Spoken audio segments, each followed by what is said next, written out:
Muchas gracias por estar aquí. Me gustaría comenzar con un abrazo porque es de la manera en que saludo a todas las personas en mis redes sociales, siempre con un abrazo, sin importar cuál es su ideología, sin importar cuál es su color político.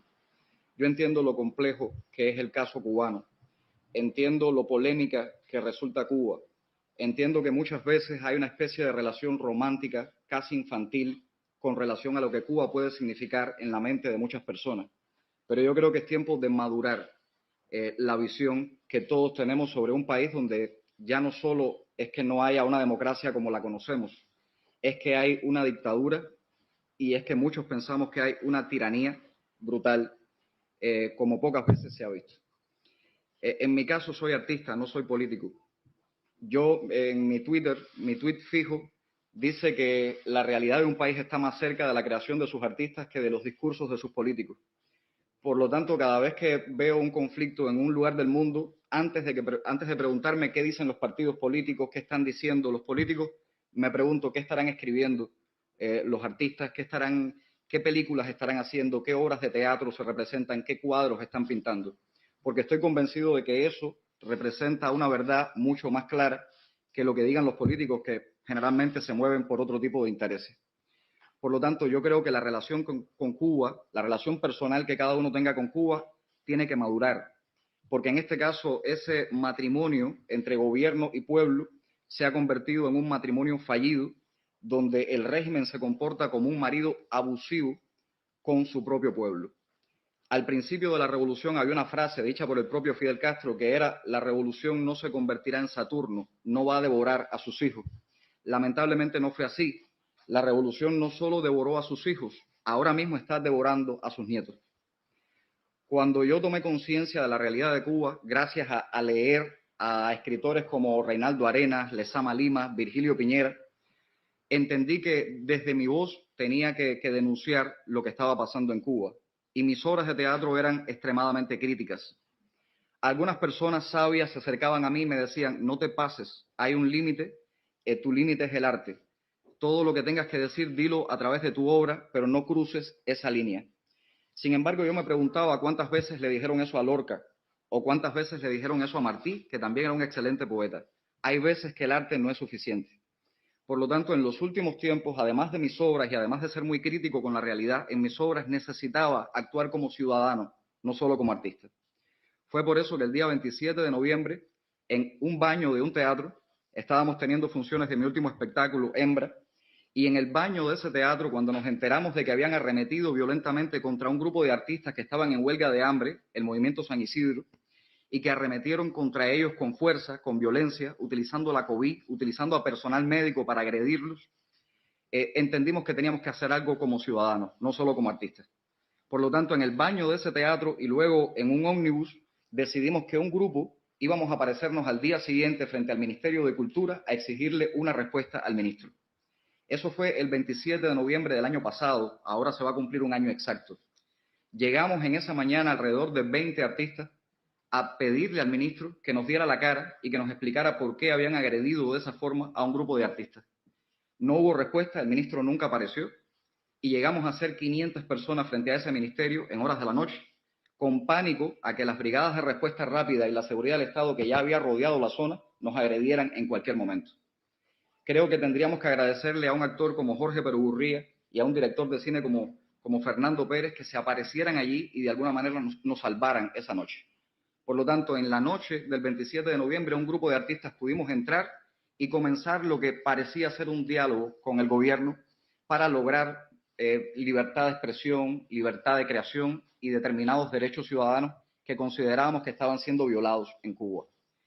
Ese aparente diálogo se rompió bruscamente el día 27 de enero, cuando el propio ministro de Cultura salió del ministerio en plena calle a arrebatarle un teléfono a un periodista independiente, y en ese lugar golpearon a una veintena de jóvenes que estaban manifestándose de forma pacífica, los metieron a la fuerza en un ómnibus y se los llevaron a la cárcel. Yo estaba allí cerca, a una cuadra, la policía no me dejaba entrar al lugar, a pesar de que tenía una cita con el viceministro de Cultura justamente para seguir negociando las condiciones de ese diálogo.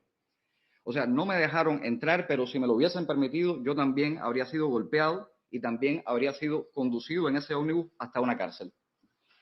El día 11 de julio fue un estallido social. Casi todos los cubanos sabíamos que eso iba a ocurrir. Era predecible, pero también era inevitable. Fue un estallido social como quizás nunca lo habíamos tenido en la historia de Cuba, ni siquiera en los años 30, cuando una de las peores dictaduras, la dictadura de Machado. En varias ciudades de Cuba se levantaron decenas de miles de cubanos, no solo a pedir comida, no solo a pedir medicamentos, también estaban pidiendo libertad. También estaban gritando esa canción que se ha convertido en un himno para todos los cubanos, que es Patria y Vida. Y hubo personas ese día que fueron golpeadas simplemente por cantar una canción como Patria y Vida en las calles.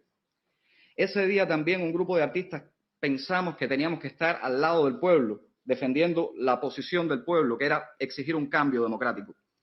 Salimos un grupo de artistas, nos paramos frente al ICRT, que en ese momento era el Instituto Cubano de Radio y Televisión, cuando una turba nos rodeó, porque solamente estábamos exigiendo 15 minutos, solamente pedíamos que las cámaras salieran y nos dieran 15 minutos de derecho a réplica para decir nuestra versión de lo que ocurría y para evitar el desastre de una represión o un enfrentamiento violento entre cubanos.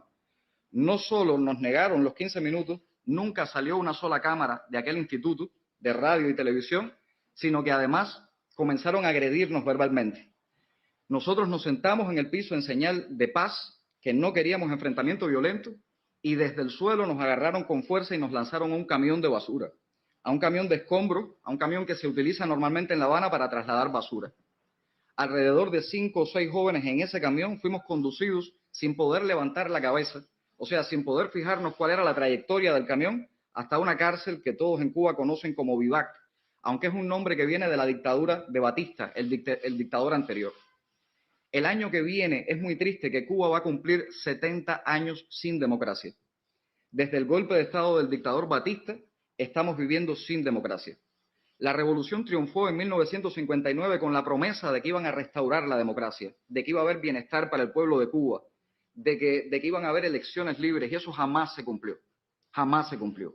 Y hoy hemos visto que ha sido una larga historia con dictadura, a pesar de que los gobiernos eran opuestos, pero básicamente tenemos lo mismo o peor. Cuba ha vivido, por lo menos desde el campo artístico, la censura, la exclusión, la discriminación, la despersonalización del individuo. A todo aquel que se atreva a disentir del gobierno lo han convertido en una no persona. El escritor Virgilio Piñera al menos tuvo el valor de pararse un día delante de Fidel Castro y decirle: comandante, tengo miedo. Y ese gesto tan valiente de reconocer que tenía miedo le costó a Virgilio Piñera morir solo, a pesar de la estatura que tenía como dramaturgo, como artista. En el caso nuestro, después de ese 11 de julio, comenzamos, por supuesto, a ser mucho más vigilados de lo que éramos antes. Yo intenté reunirme con el cantautor Silvio Rodríguez, lo logramos, y tuvimos un diálogo fraterno a pesar de nuestras diferencias por 70 minutos. En esos 70 minutos de diálogo fraterno con alguien que obviamente piensa diferente de mi generación, por lo menos llegamos a algunos puntos en común. Silvio entendió que manifestarse es un derecho, Silvio entendió que tenía que hacer algo por la libertad de los presos, pero no pudo lograr nada, ni siquiera Silvio Rodríguez. Entendimos que pertenecíamos a generaciones diferentes, pero esos 70 minutos quizás nos demostraron que era posible un diálogo. Ahora, ese diálogo no fue posible jamás con el gobierno, porque no se trata de un gobierno, se trata de una dictadura. Y si alguien tiene problemas con esa palabra, pues bueno, también está la palabra tiranía. Pero en un lugar donde las personas son tratadas como gusanos, porque así nos llaman, donde las personas son aplastadas, amenazadas, no se puede hablar de que haya ningún tipo de democracia. Dejemos de usar adjetivos. La democracia existe o no. Existe o no. Y la democracia jamás puede ser tampoco la dictadura de una mayoría sobre las minorías. No puede aplastar a las minorías. Y en Cuba, ellos supuestamente dicen tener una mayoría, lo cual es falso. Por eso no se atreven a hacer encuestas reales, por eso no se atreven a decir cuáles son los números de aprobación, porque saben que han perdido absolutamente la mayoría. Pero así todo usan la excusa de la mayoría para dejar sin derechos, para tratar como no personas, para condenar al destierro, para encarcelar a cualquiera que se atreva a decir: yo tengo una crítica, yo pienso distinto. Desde ese día que hablé con Silvio, entendí que era necesario crear un movimiento mucho más grande que no fuera solamente un grupo de artistas. Por lo tanto, creamos una plataforma plural como Archipiélago, que incluía a personas de todo signo político, de cualquier color ideológico, que sencillamente estuviéramos de acuerdo en que Cuba necesitaba cambios democráticos y que la vía para hacerlo no podía ser la violencia, tenía que ser una vía pacífica. Por lo tanto, 2 meses antes de la fecha prevista para la marcha, anunciamos que el día 20 de noviembre queríamos hacer una marcha pacífica, una marcha cívica por el cambio. Presentamos cartas de solicitud ante las intendencias y ante el gobernador de La Habana, una carta que luego se replicó en varias provincias. La respuesta del régimen fue militar. O sea, no nos dijeron nada con respecto a la marcha, lo que dijeron es que el día 20 iba a ser Día Nacional de la Defensa y que durante 3 días iban a militarizar el país. Nosotros no podíamos ser tan irresponsables de lanzar a los jóvenes cubanos contra los militares. Esa no era nuestra intención. Por lo tanto, decidimos adelantar la fecha para el 15. Ahí fue cuando vino la respuesta oficial del régimen. El intendente en persona de La Habana Vieja me llamó y me dijo que él había escrito una carta personalmente donde decía por qué razones se consideraba ilegítima esa marcha. Todas las razones que decía esa carta eran falsas. De hecho, la palabra socialismo no aparecía en la carta. Lo que queríamos era un diálogo político y que pudiera llegarse a una solución donde el pueblo de Cuba, de forma soberana, decidiera qué quiere para Cuba. Podía ser un plebiscito, podía ser un referéndum, una forma que no llevara a violencia. Pero así todo lo negaron. Por supuesto, el intendente no escribió una sola palabra de esa carta. Cuando comparamos las cartas de los demás intendentes, nos dimos cuenta de que tenían incluso la misma falta de ortografía. Había sido una carta escrita por el nivel central y que ellos, como títeres, se encargaron de replicar delante de nosotros. No bastó con eso, empezó una persecución feroz. En mi caso, voy a hablar ahora a modo personal, no solo me cortaron el internet, también me cortaron el teléfono de la casa, me cortaron cualquier vía de acceso de comunicación, le cortaron el teléfono a mi esposa, a mi suegra, a mi suegro, a mi cuñado, a cualquier persona que tuviera cerca para que no pudiéramos comunicarnos. Luego utilizaron a la fiscalía para hacernos una amenaza directa. La fiscalía me llamó y también llamó a otros líderes en otras provincias y nos dijo que íbamos a ir a la cárcel por una serie de delitos que seguramente iba a llevar 2 décadas de condena. Cuando la fiscalía me dijo eso, entendí que no había justicia en Cuba y cuando salí en una conferencia de prensa dije que yo renunciaba al derecho a la defensa, que no iba a prestarme para un juicio que era una farsa, porque ya mi condena estaba escrita.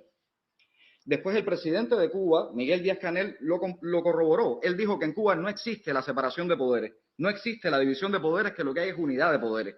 No sé si existe una democracia con justicia donde no haya división de poderes, pero ellos lo reconocieron públicamente. Ese día Díaz-Canel no solo estaba matando la democracia o la posible ilusión de democracia, estaba matando el concepto de Estado de Derecho y estaba matando incluso el concepto de república. Algunos nos preguntábamos si teníamos república en Cuba. Por esos días pusieron una película en la televisión que hizo que las redes sociales estallaran. Y la película era la película No, sobre el plebiscito en Chile. Las redes estallaron porque cuando los cubanos empezaron a ver aquella película, todos decían en sus redes, la dictadura de Pinochet y la dictadura comunista cubana son exactamente lo mismo.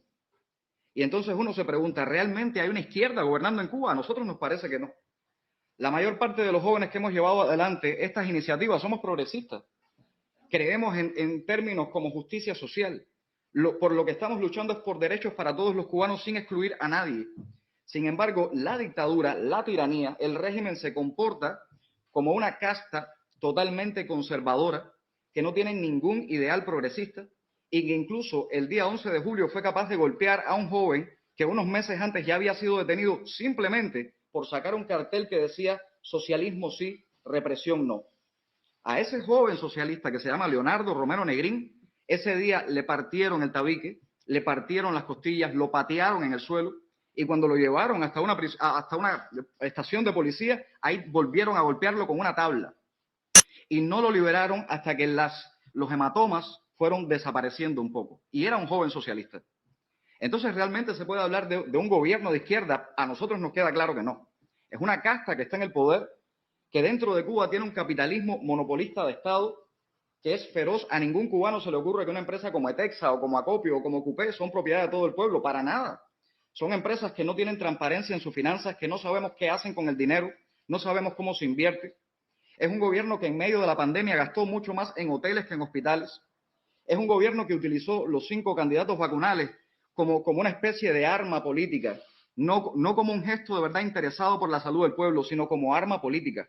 Volvieron a concentrar toda la fuerza en esos 5 candidatos vacunales para levantar la bandera de que Cuba era una potencia médica y en realidad no había una sola pastilla ni para calmar el dolor de cabeza. Los hipertensos no podían calmarse la presión porque no había absolutamente ningún medicamento en Cuba. Incluso nos quedamos sin oxígeno. O sea, la gestión de la pandemia fue desastrosa. desastrosa. No sabemos si las cifras son reales, pero en Cuba ya estamos acostumbrados a que casi nada es real. Es una simulación permanente. Es una mascarada lo que hay en Cuba.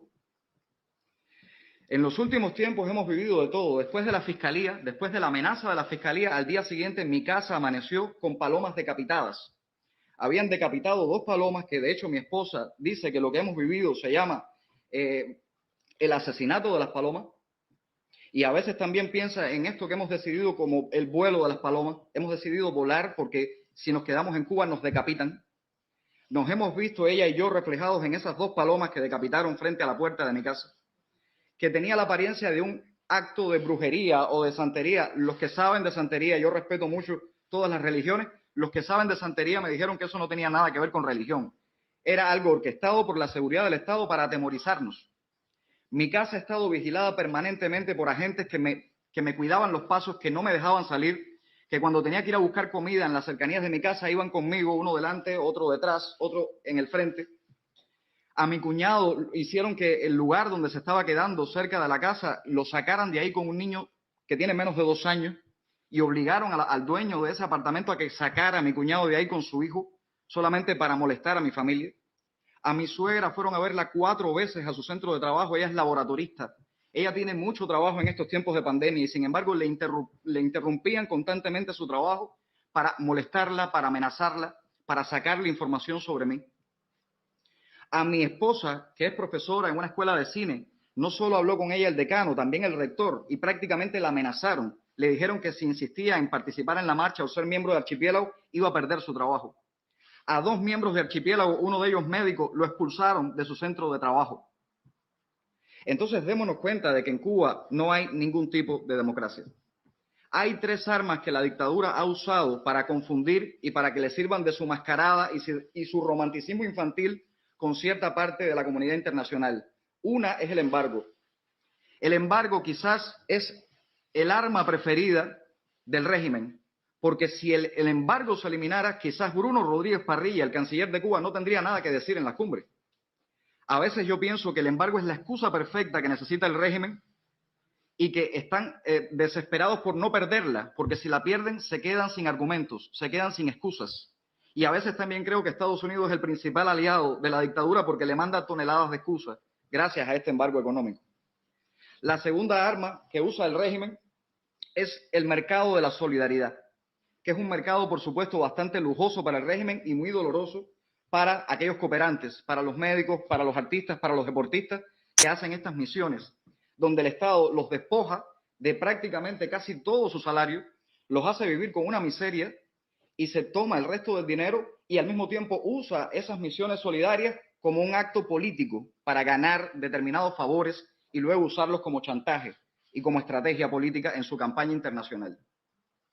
Estas personas son víctimas porque dentro de Cuba ganan muchísimo menos y estarían dispuestos, sí, estarían dispuestos a ganar una miseria en cualquier otro lugar porque al menos pueden llevarle un televisor, pantalla plana a sus hijos que se lo están pidiendo.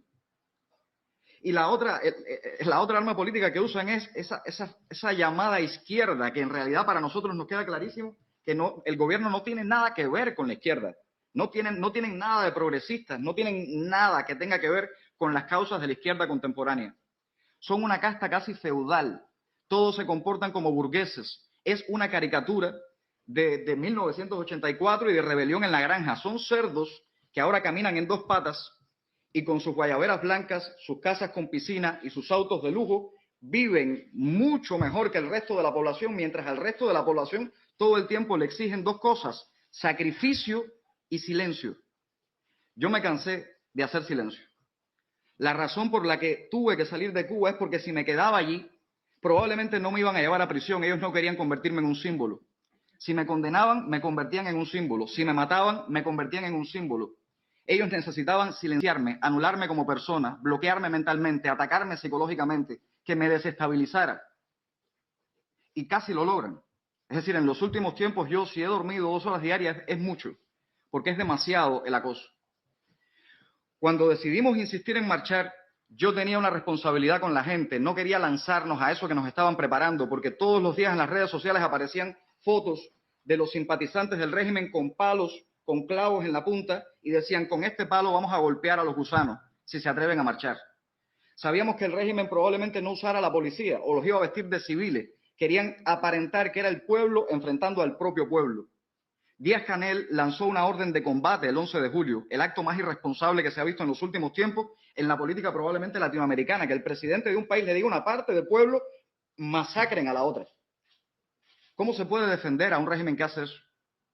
Ese día, cubanos contra cubanos se lanzaron piedras, se dieron palos y sin embargo una sola parte de esos cubanos está en la cárcel. Más de 500 personas, más de 600 personas están en la cárcel, mientras la otra parte que también dio palos, que también lanzó piedras, que también provocó heridas, que mataron a un ciudadano cubano, esa parte salió ilesa, salió en la televisión siendo elogiada. Esa es la parte buena, esa es la parte revolucionaria, aunque ya de revolucionarios no tienen nada. Cuando yo decidí marchar en solitario el día 14, precisamente para asumir esa carga, esa responsabilidad y ofrecerles a los cubanos alternativas para que no fueran directo al matadero, para que no fueran directo a la guillotina, sino que encontraran formas creativas para manifestarse, no me permitieron salir de mi casa. Mi casa amaneció rodeada desde las 5 de la mañana con alrededor de 200 personas que ninguno era de mi barrio, salvo el presidente del CDR. Todos los demás habían sido llevados hasta allí en ómnibus y en automóviles para que pareciera que el pueblo donde yo vivo, la Coronela, estaba reprimiéndome. Es falso.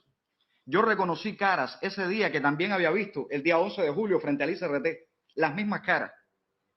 Y fue desde las 5 de la mañana hasta horas de la madrugada sin parar gritándome ofensas, gritándome terrorista, gritándome mercenario. Yo nunca he aceptado un centavo de ninguna parte por pensar como pienso.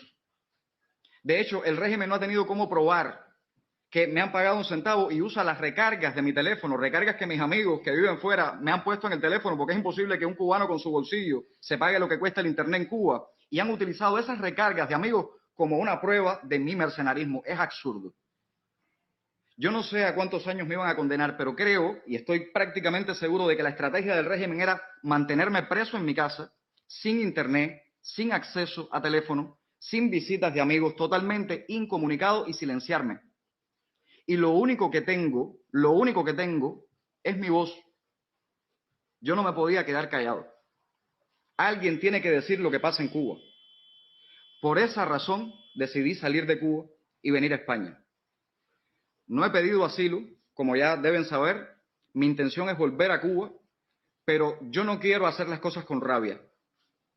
El día 14 de noviembre pude llamar en unos minutos en que utilicé otra línea que ellos no conocían, y pude llamar al cardenal de La Habana y le dije, mire, perdóneme, si puede rece por mí porque en este momento siento mucha rabia y tengo temor de convertirme en un monstruo. Si yo me quedaba en Cuba con todo ese dolor, con toda esa rabia, me iba a convertir en lo mismo que critico. Yo necesitaba curarme esa rabia para volver a sopesar las cosas, a pensar otra vez, a volver a mi centro, a buscar el equilibrio, que es lo que siempre me ha interesado, a no dejar jamás de ser pluralista y tolerante, y entonces volver a retomar la lucha cuando en primer lugar sane mis heridas y cuando mi vida y la de mi esposa no corran peligro en Cuba. Por esa razón estoy aquí.